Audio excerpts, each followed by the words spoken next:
ለንግድና ለተለያዩ ጉዳዮች አካባቢውን የሚያቋርጡትን እያንዳንዱን ግለሰብ በማፈን ቤቷ በማስገባት ታስፈራራቸዋለች። ካሻትም ገንዘብ ተቀብላም ትሸኛቸዋለች። የዛሬው ታሪካችን አንድ በቁመቱ አጠር ስላለ ነገር ግን ብልህ ስለሆነ ልጅ ነው የምናየው።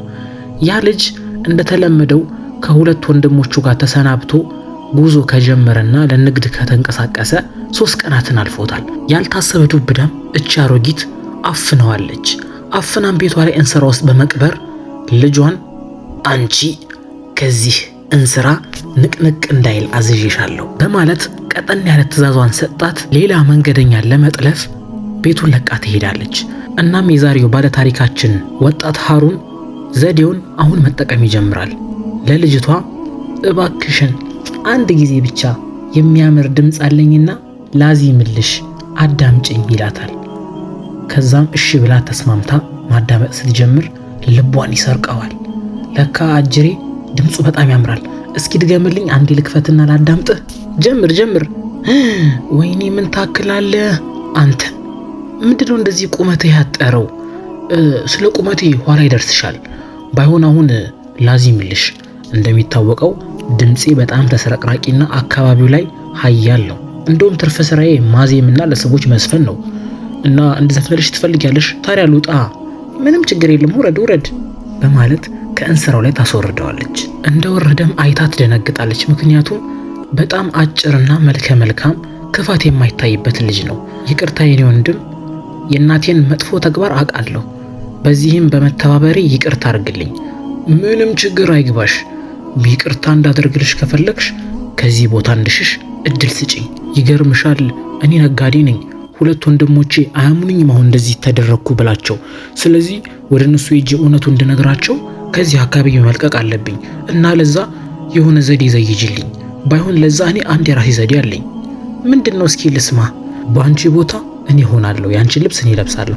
አንቺ ደግሞ እኔን ተቀይረሽ እንስራ ውስጥ ትደበቂልኛለሽ። እናትሽ ስትመጣ አንድ ጊዜ ወጥቼ ልጫወት በይ በማታለል ከአካባቢው እሰወራለሁ ይላታል። እሷም በልጁ ፍቅር ስላበደች ተስማምታ ራሷን በማሰር በልጁ ቦታ ማለትም በወጣት ሃሩን ቦታ ለመደበቅ ወሰነች።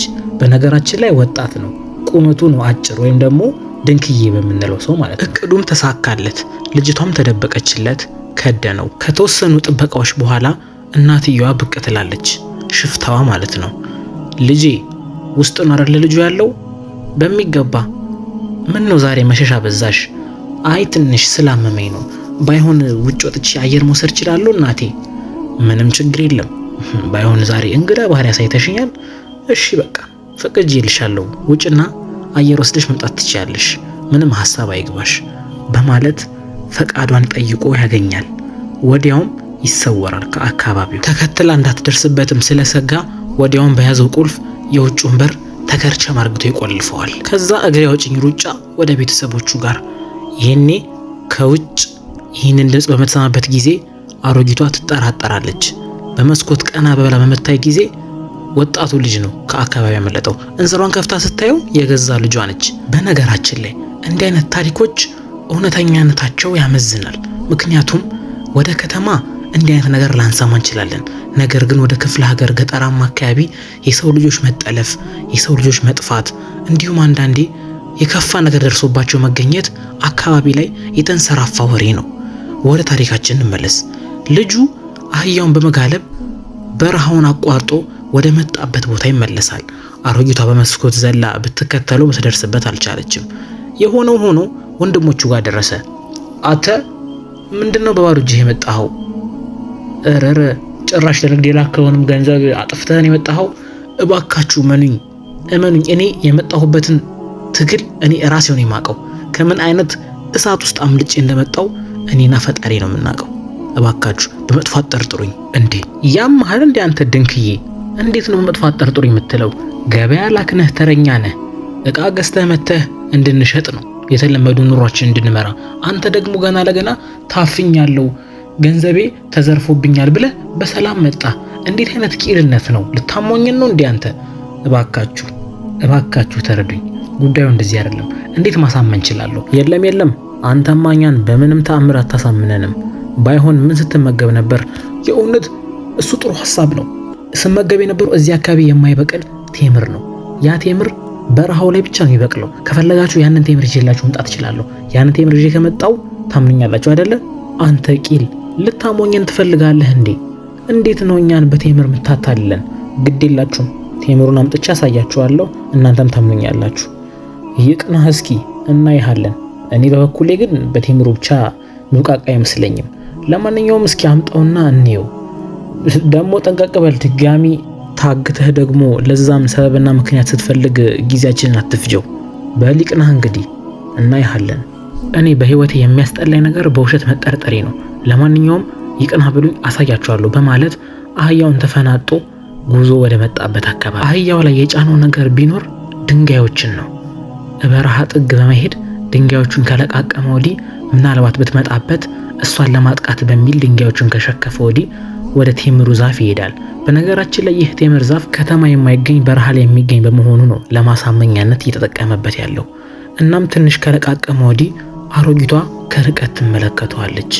በጣም እልህና ንዴት ስለነበረባት ደግማ ለመያዝና ለመግደል በማሰብ ከቤቷ ተንደርድራ በመውጣት ወደ ዛፉ ጠጋ ትላለች። ይሄኔ በያዘው ድንጋይ አንድ በአንድ አናቷን መፈንከት ይጀምራል። ፍርሃት አድሮበታል። ሆኖም ከቀዳዳ ይሻላል ጨምዳዳ እንዲሉ ከመያዝና ከመሞት ቢያንስ ሰንዝሬ ከተረፍኩ በሚል እቅድ ድንጋዮቹን እላዩ ላይ ማዝነብ ይጀምራል። ፈቅ ትላለች፣ ድጋሚ ከፍ ትላለች። አሁንም ፈቅ ትላለች፣ ድጋሚ ከፍ ትላለች። ይወረውራል፣ ዝቅ ትላለች። አሁንም በስተመጨረሻ የያዘውን ድንጋይ በሙሉ እላዩ ላይ ዘረገፈባት። ይሄኔ የድንጋዩን ህመም ያልተቋቋመችው አሮጊት በአፍጢማ ወደ ታች ትወድቃለች። የወረወረባትም ድንጋይ አናቷን መቷት ስለነበር ለተወሰኑ ሰዓታት ራሷን ስታ አፈሩ ላይ ትወድቃለች። ልጁም ቴምሩን ከቆረጠ ወዲህ ወደ ታች በመውረድ አህያው ላይ ተጭኖ ወደ አካባቢው ሄደ። አሮጊቷም በእሳት ትነቃለች። በማምለጡ በድጋሚ በጣም ተናደደችው። ወጣት ሃሩንም እቤቱ ከደረሰ ወዲህ ቴምሩን በመቁረጥ ለወንድሞቹ ያቀምሳቸዋል። አንደኛው ወንድም በጣም ስለሚያምነው ልክ ነህ፣ ይሄ ቴምር በእርግጥ እዚህ አካባቢ አይበቅልም፣ የሚበቅለው በረሃማ አካባቢ ነው። ስለዚህ ምናልባት አላሳመነኝም፣ ግን ልቀበልህ አለው። አንደኛው ወንድም ግን በጣም ተጠራጣሪ ነው። እኔ እንዳሞኘኝ ቂል እንዳረከኝ ነው የምቆጥረው።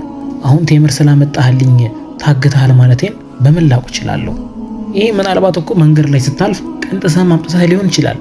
ምንም አሳማኝ አይደለም። ሃሩን በእሳት በጣም ተናደደና እና ምን አባቴ እንዳደርግላችሁ የምትፈልጉት? መቼም ያገተችኝን ተሸክሜያት አልመጣ እንዴ? ኧረ ጥሩ ምክንያት፣ ሴትዮዋ አሮጊት ናት አይደለ? እና ምን ያቀታሃል እሷን ይዘህ ለመምጣት?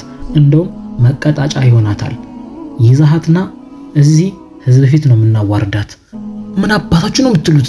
እንዴት ነው አንድ አካባቢ ላይ ለረጅም ጊዜ ቆየች አስፈሪ አሮጊትን ሰዎች በማገት የምትተዳደረውን ማገት ምችለው? ዘዴ ፈልጋ አንተ እንደውንክ ብልጡ ሃሩን ነው ተብለህ ያደከው።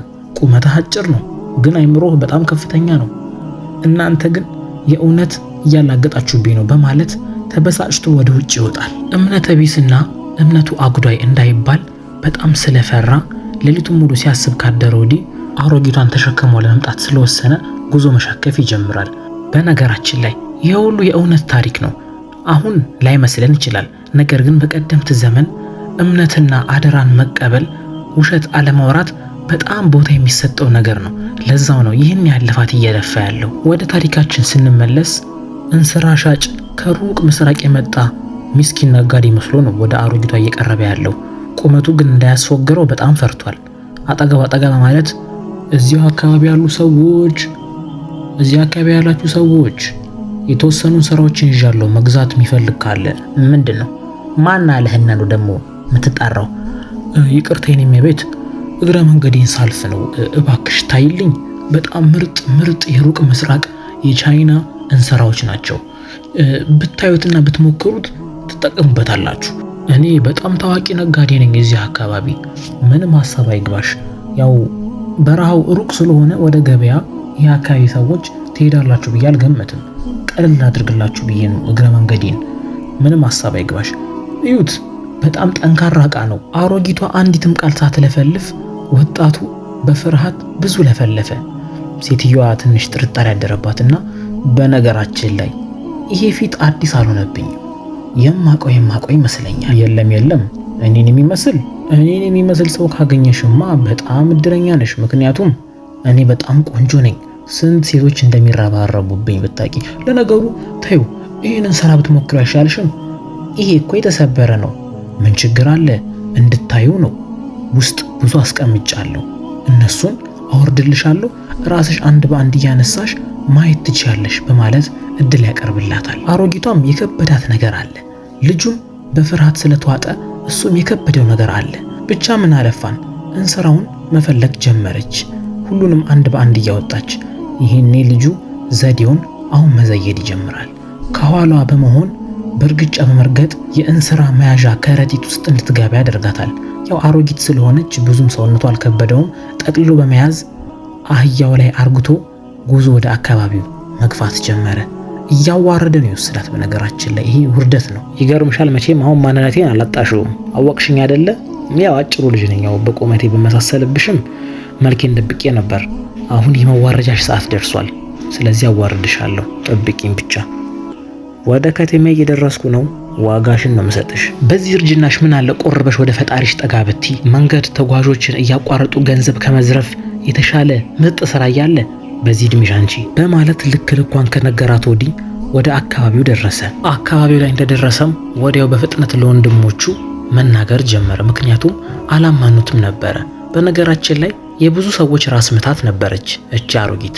ሆኖም በጀግና ወጣት ዋጋዋን አግኝታለች።